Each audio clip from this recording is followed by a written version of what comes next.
embarrassing bombshell that has blown up the right-wing case against President Joe Biden and his sole surviving son.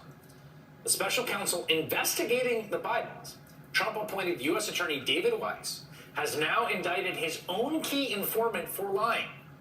43-year-old Alexander Smirnov was arrested Wednesday and charged on 2 counts for feeding the FBI false information. Smirnov's allegations that Joe and Hunter Biden received $5 million bribes from a Ukrainian company has always been manifestly absurd.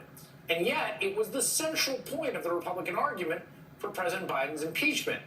Republican politicians and the right-wing media relied on this discredited informant to make their case over and over and over again.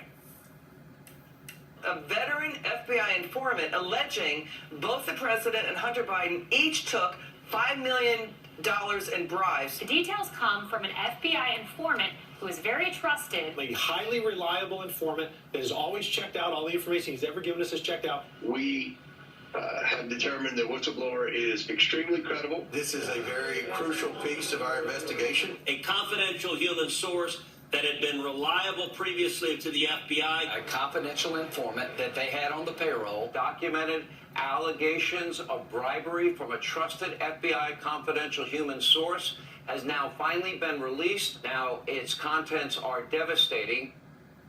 Trusted, so reliable, highly credible. In fact, in just 1 year, Sean Hannity, that guy you just saw there, promoted the bogus claims of that so-called trusted informant no less than 85 times on his show. 28 of those segments were Hannity monologues, long ones, on the topic. And of course, it was a joint effort between Fox News and elected Republicans like Texas podcaster Ted Cruz, who talked about it ad nauseum on his thrice-weekly program called The Big Cushy Chair, or whatever it is. So you might think, given the fact that their entire case just fell apart in the most public and embarrassing way imaginable, that at least some of these people would feel they had to address it. Say if you're a Fox News broadcaster who had been repeating what you now know to be a lie to your audience for months. No, of course, they didn't even mention it.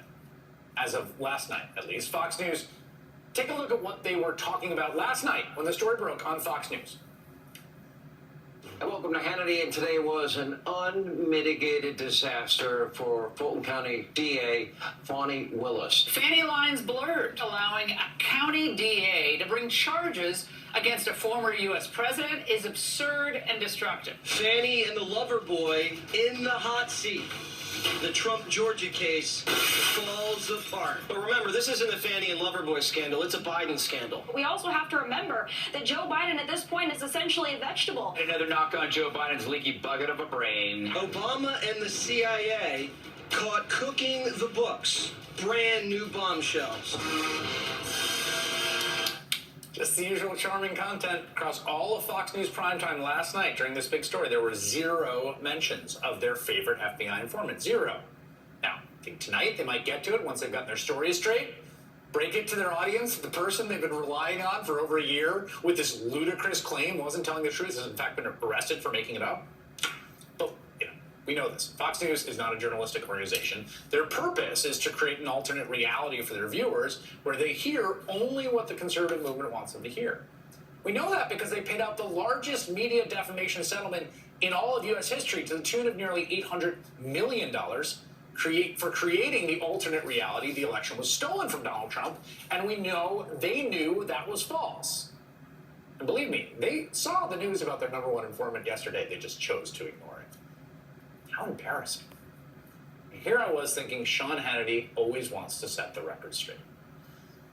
Again, on this show, we always want to set the record straight.